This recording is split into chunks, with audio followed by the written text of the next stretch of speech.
You'll be saying no, no, no, no, no, then saying yes, yes, yes, 'cause you're messing with your head. Oh, she's sweet but a psycho, a little bit psycho. At night she's screaming, my, my, my, my mind. Oh, she's hot but a psycho, so left but she's right. Assalamualaikum.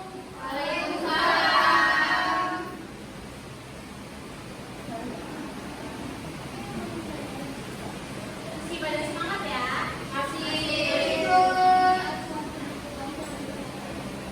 Gimana kabarnya nanti?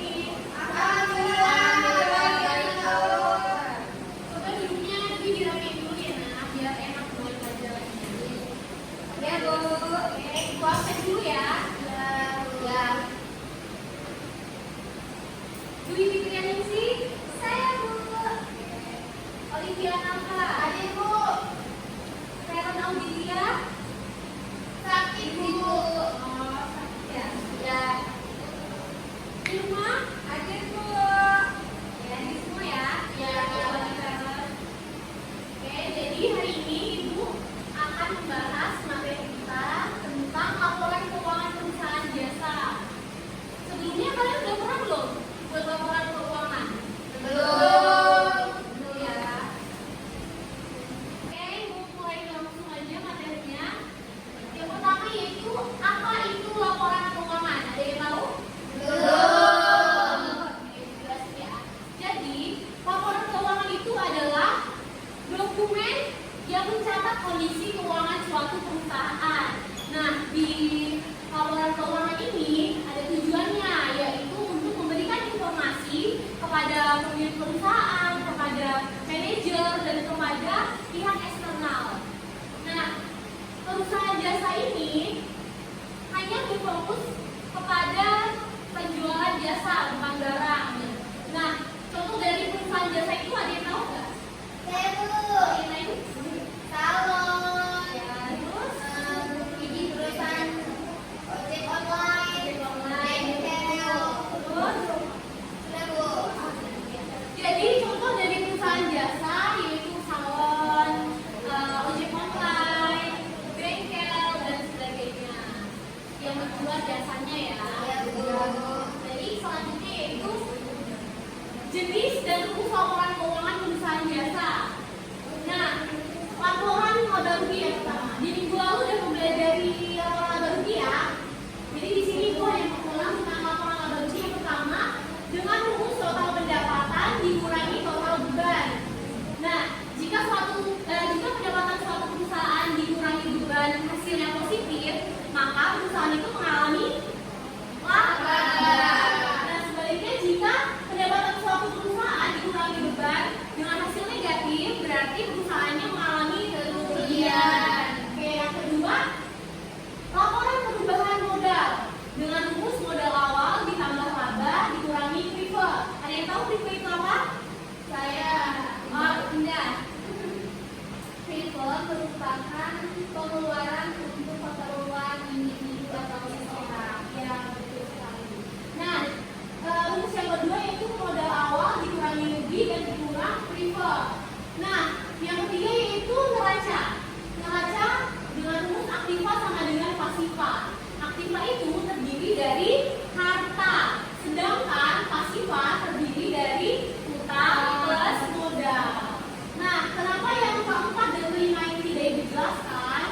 Karena jenis laporan keuangan perusahaan jasa ini hanya 3 saja yang dipelajari untuk kalian kelas 12, karena tidak dijelaskan secara detail untuk kelas 12 tentang laporan arus kas dan CALK-nya. Selanjutnya yaitu komponen utama laporan keuangan perusahaan jasa. Yang pertama ada pendapatan, beban, liabilitas, akuitas, ekuitas, dan aset. Lanjut aja ya. Nah, di sini ada persamaan dasar akuntansi. Kalian pahami dulu. Kelihatan nggak? Kelihatan. Oke. Nah, dari persamaan dasar akuntansi ini kita dapat menyusun 3 laporan. Yang pertama yaitu laporan laba rugi. Nah, laporan laba rugi yang pertama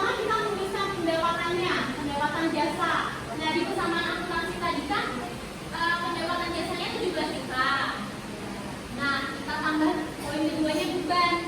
Bebannya ada beban sewa, beban gaji, perlengkapan, penyusutan peralatan, dan beban listrik dan telepon.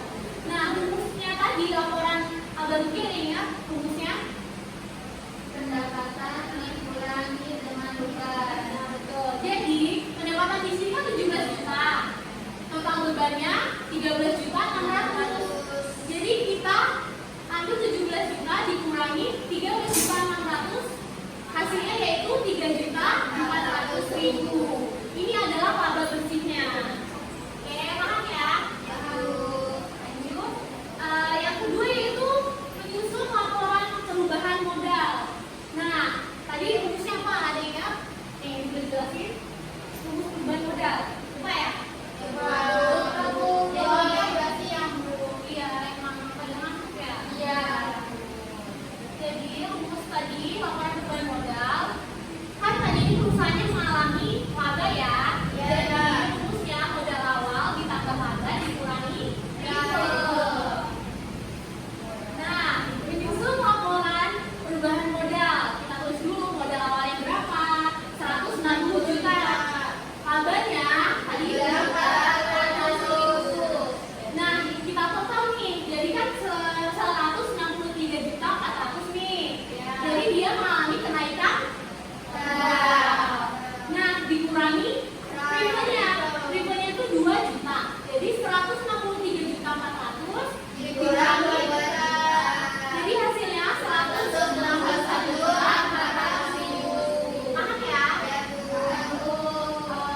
Baik, selanjutnya menyusun neraca. Nah, neraca kan terbagi menjadi dua yaitu aktiva dan pasiva. Aktiva tadi terdiri dari rakyat. Nah, aktiva di sini kita lihat aktivanya. Aktiva yang pertama kasnya. Jadi kasnya adalah 74 juta. Nah, perlengkapannya ini perlengkapan dan peralatan termasuk aktiva ya. Perlengkapannya 7 juta, peralatannya 90 juta, dan ada akumulasi penyusutan peralatan. Nah, akumulasi penyusutan peralatan ini bersifat mengurangi, jadi kita kurung. Jadi akumulasi penyusutannya ada 1.800.000. Kita udah total aktivanya tadi berapa? Kita kurangi 1.800.000. Jadi aktivanya adalah 169.400.000. Selanjutnya menghitung pasiva. Pasiva tadi utang plus modal. Jadi utangnya di sini kan 8 juta. Ditambah modal akhirnya 161.800.000. Jadi kita tambah aja ya. Hasilnya 169.400.000. Sama kan hasil dari aktiva dan pasivanya? Iya. Harus sama ya. Kalau nggak sama berarti ada kesalahan dalam perhitungannya. Oke. Ada yang mau ditanyakan? Itu udah paham semua ya? Nah, jadi di sini Ibu akan memberi tugas buat kalian. Nanti Ibu kirim di WA aja tugasnya. Jadi Ibu rasa cukup yang itu aja ya penyampaian materi Ibu. Kurang lebihnya Ibu mohon maaf. Dan di sini ada kesimpulannya. Ibu minta tolong dibacain